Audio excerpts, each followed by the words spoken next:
सत्संग आत्मबोध. अनंत जन्मीचे पुण्य जोडे, तरीच परमार्थ घडे. मुख्य परमात्मा तुरे अनुभवासी. अर्थ: अनंत जन्माची पुण्याई गाठी असेल तरच मनुष्याकडून परमार्थ घडतो. परमार्थामुळे आपल्या अंतरातच आपणास मुख्य परमात्मा अनुभवास येतो. जेने परमार्थ ओळखिला, तेने जन्म सार्थक केला. अर्थ: ज्याने कोणी परमार्थाचे हे श्रेष्ठत्व जाणले असेल त्याचा जन्म खरोखरी सार्थकी लागतो. माया ब्रह्माचे विवरण, करिता चुके जन्म मरण. संतास गेलिया शरण, मोक्ष लाभे. अर्थ: माया ब्रह्माचे विवरण केल्याने जन्म मरणाच्या चक्रातून सुटका होते. संतांना शरण गेले की मोक्ष लाभतो. संताची ओळख संताचे वागण्यावरून ओळखावे. जो जना मध्यभागे, परी जना वेगळी गोष्ट सांगे. ज्याचे अंतरी ज्ञान जागे, तोच साधू. अर्थ: जो लोकात वावरतो पण गोष्टी मात्र जगा वेगळ्या सांगतो.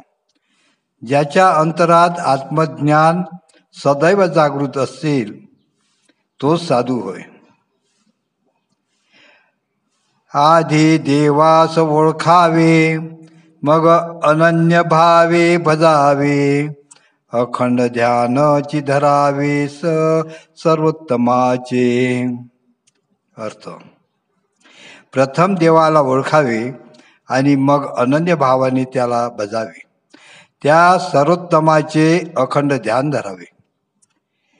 देह देऊळ आत्मा देव, कोठे धरू पाता भाव. देव ओळखोनी जीव, तेथे चिल्लावावा. अर्थ: देह हे देऊळ आहे आणि आत्मा हा देव आहे. म्हणून हे ओळखून भावभक्तीने त्या देवाच्या ठिकाणी जीव लावा. जेने संसारी घातले, अवघे ब्रह्मांड निर्माण केले. त्याशी नाही ओळखले, तोच पतित.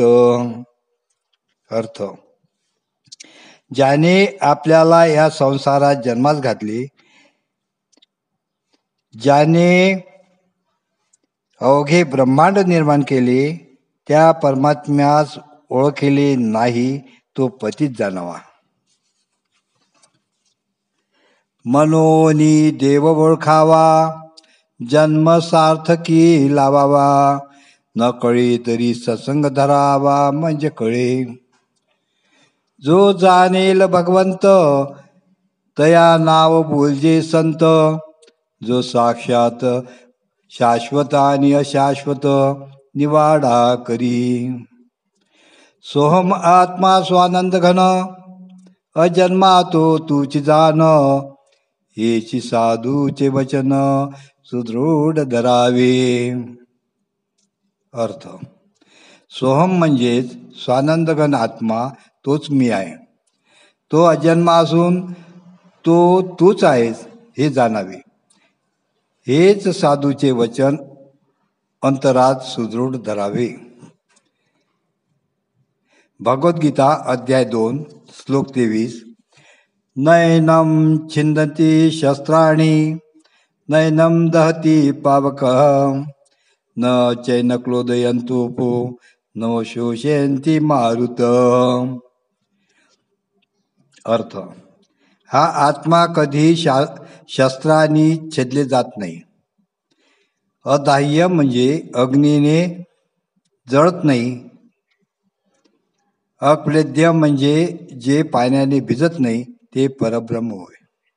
याप्रमाणे ज्याचे वर्णन केले जाते ते परब्रह्म सर्वाच्या पलीकडील असून त्याचा शोध घेऊन गेल्यास आपण तेच परब्रह्म आहोत असा अनुभव सद्गुरू केला असता त्यांच्या कृपेने होतो. योगी ओळखावा योगेश्वरे, ज्ञानी ओळखावा ज्ञानेश्वरे, महाचतुर तो चतुरे ओळखावा. अर्थ, योग्याची ओळख योग्यालाच पडते.